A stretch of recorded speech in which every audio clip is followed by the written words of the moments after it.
Seria entrevistar o Silvio Navarro e falar sobre o livro. Eu discordo totalmente do Silvio sobre o livro do Celso Daniel, na verdade, ele sabe disso. Eu cobri com ele era meu repórter, a gente fez, eu estava no dia do enterro do Celso Daniel lá. Eu sou do ABC, sei da história, eu vi qual foi a linha que o Silvio seguiu para esse livro, mas eu discordo totalmente. Celso Daniel morreu por crime organizado. Tem uma tese assim, foi o PT que matou ele. Gente, eles estavam desviando dinheiro do sistema público. Todo o sistema público. Gente, o crime organizado está em todos os lugares, você sabe, né? Tem mercadinho, tem lotérica, tem pizzaria. E eles controlam basicamente há muitos anos, há décadas, o sistema de transporte. Primeiro, eles controlavam o sistema de transporte de van. Lembra quando era a febre das vans? Bom, o que aconteceu em Santo André?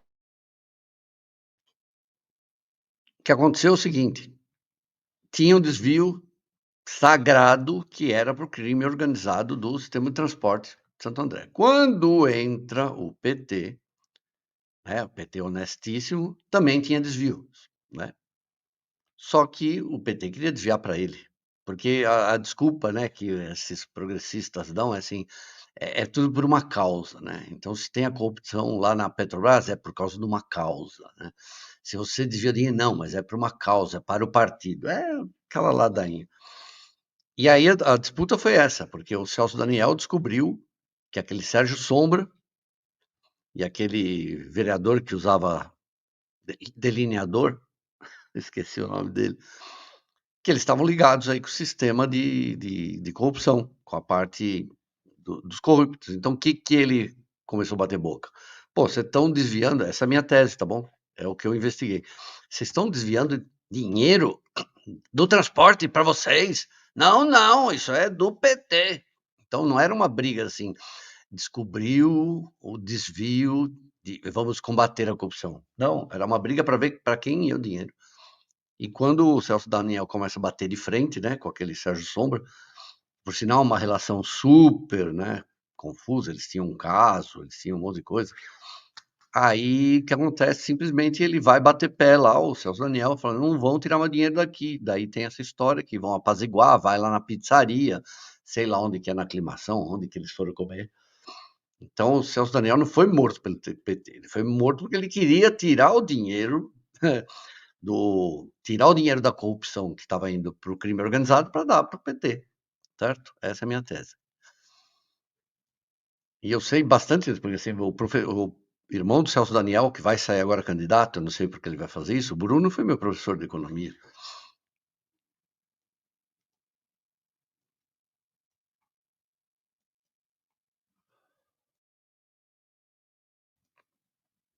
Desvio não é de uma aviação, é um monte, eram todos, né? Eu não sei qual é essa paixão que o crime organizado tem por transporte. Na época de van, a gente entendia, né? Porque não tinha ônibus, não sei se vocês sabem, quem morava aqui em São Paulo, tem um bairro aí chamado Jardim Damasceno, não chegava ônibus lá, gente. Era 1, 2 ônibus por dia, era um negócio. Então começaram a criar as vans, e a van se popularizou, as pessoas usavam, não era muito barato, e o crime organizado tomou conta disso, né? Então, ônibus, depois aconteceu a mesma coisa. Então, hoje, o transporte de São Paulo, pelo menos, tem uma ligação enorme aí com crime organizado.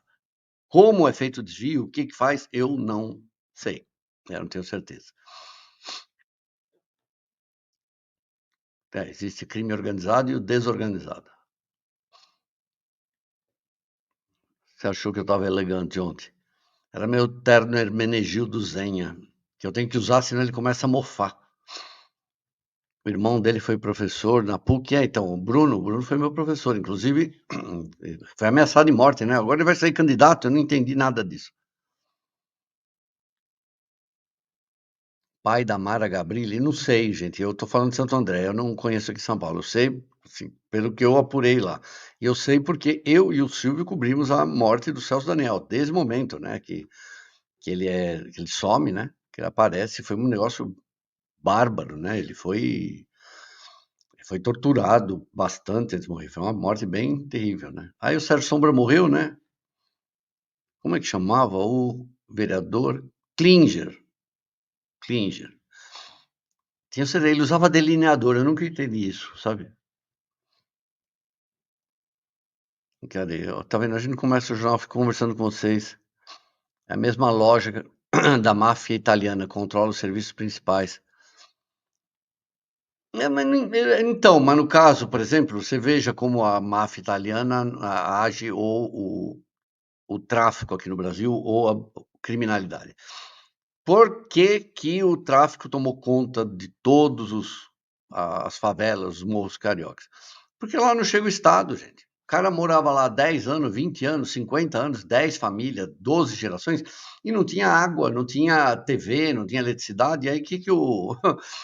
Você acha que os caras são burros? Eles podem ser criminosos, mas não são burros. Eles vão lá, instalam e dão isso daí para as pessoas. Ah, quer tá aqui sua TV, sua TV GatoNet.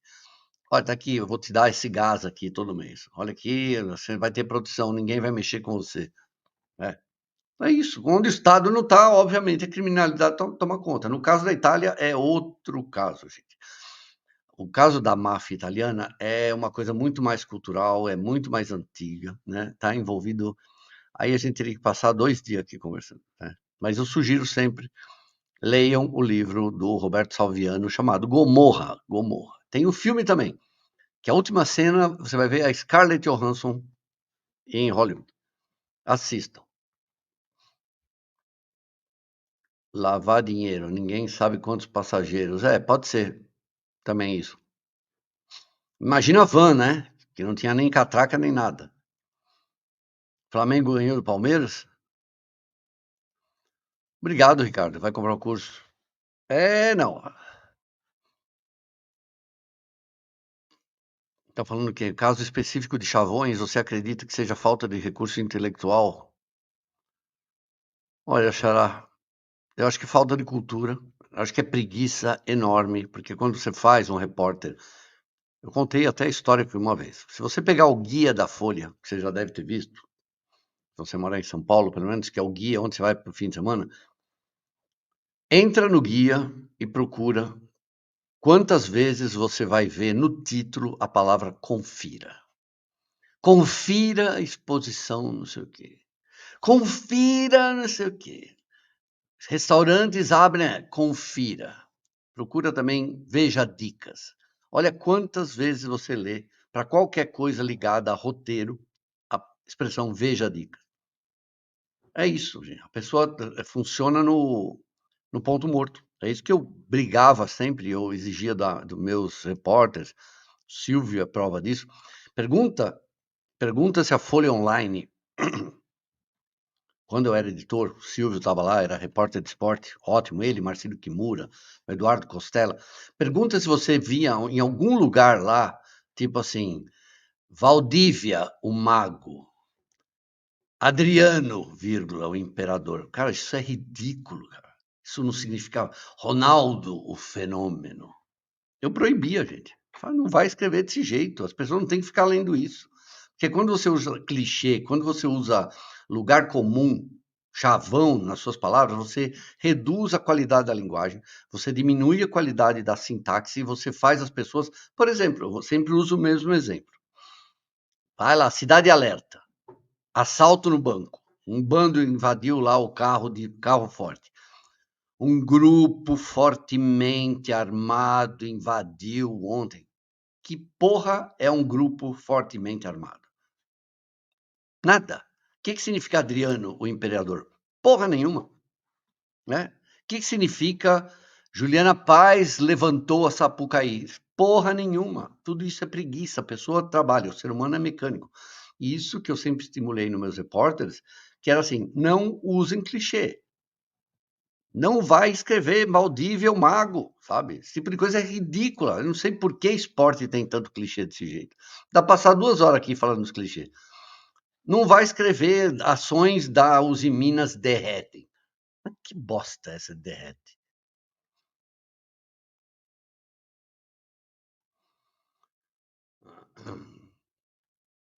Patrícia, temos, sejam bem-vindas. Temos duas novas moderadoras aqui. Por isso que eu tô falando assim, quando você tá saindo com uma pessoa, você conheceu uma garota, você conheceu um cara, vocês estão saindo. Vou falar a minha sugestão aí, minha opinião. Se essa pessoa começar a falar clichê pra você, é óbvio que você não é especial pra ela. Se começar a falar, por isso que assim, quando falou eu te amo depois de um mês, pode sair correndo, gente. Porque isso é mecanicidade, né? Se a pessoa começar a repetir, contar coisas assim, que são as mesmas sempre, ela tá fazendo com você a mesma coisa que ela fez com as outras. É a minha opinião, certo? É isso aí, fica banalizado, fica tudo. Isso vale para texto também, esporte, economia, cidades, política, né? Por exemplo, o que vocês ouviram falar durante um ano aí? O arcabouço fiscal. Alguém sabe o que é essa porra? Não dava para explicar para as pessoas? Você está falando do arcabouço fiscal? Arcabouço fiscal não significa porra nenhuma para as pessoas.